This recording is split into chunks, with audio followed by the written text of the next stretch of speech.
What's up, Dog Nation? We got the win, 16-9 over Georgia Tech. And let's be real, clean old-fashioned hate is never easy. The Bulldogs had to fight for all 60 minutes to put the Yellow Jackets away in Atlanta, but a win is a win, especially against your rival.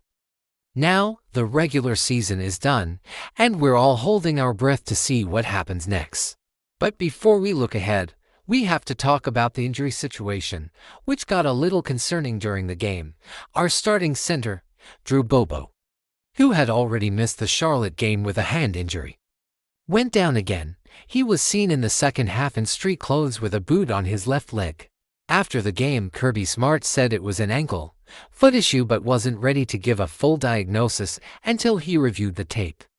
That's a huge piece of our offensive line, and it was a noticeable loss. Malachi Tolliver stepped in at center, just like he did last week. We'll be watching Bobo's status very closely. On a much more positive note, how about CJ Allen? The guy is an absolute warrior. After having a procedure on his meniscus following the Texas game, he was back on the field against Tech. Colbie said it was pretty amazing and that he didn't think Allen would be able to play. But CJ was determined. He finished with 2 tackles and was part of a defensive effort that held the Yellow Jackets to just 69 rushing yards. That's a massive improvement from the 260 they ran for last year. It just shows you, some guys are just wired different. In the backfield, we were without running back Chauncey Bowens for the second straight game. Coach Smart mentioned that Bowens could have played if needed, so that sounds like a precautionary measure. In his absence, Nate Frazier was the man, leading the team with 108 rushing yards. And it was good to see Josh McCray get some meaningful carries. He came in as the second string back and added a tough 43 yards. Other guys who were out included defensive back Kyron Jones with that foot injury and wide receiver Talyn Taylor, who's still recovering from his collarbone injury. The list of players who are out long-term, like Jordan Hall and Colbie, unfortunately remains the same. So, what's next for the Bulldogs? We wait. Our regular season is over.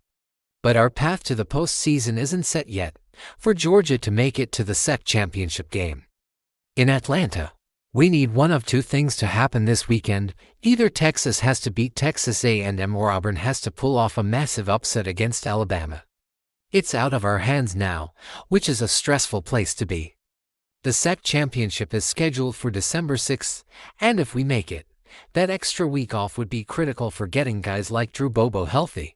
If not, we'll still have some time to heal up before the college football playoff first round, which is set for December 19th or 20th. Either way, this team has shown grit and toughness all season long.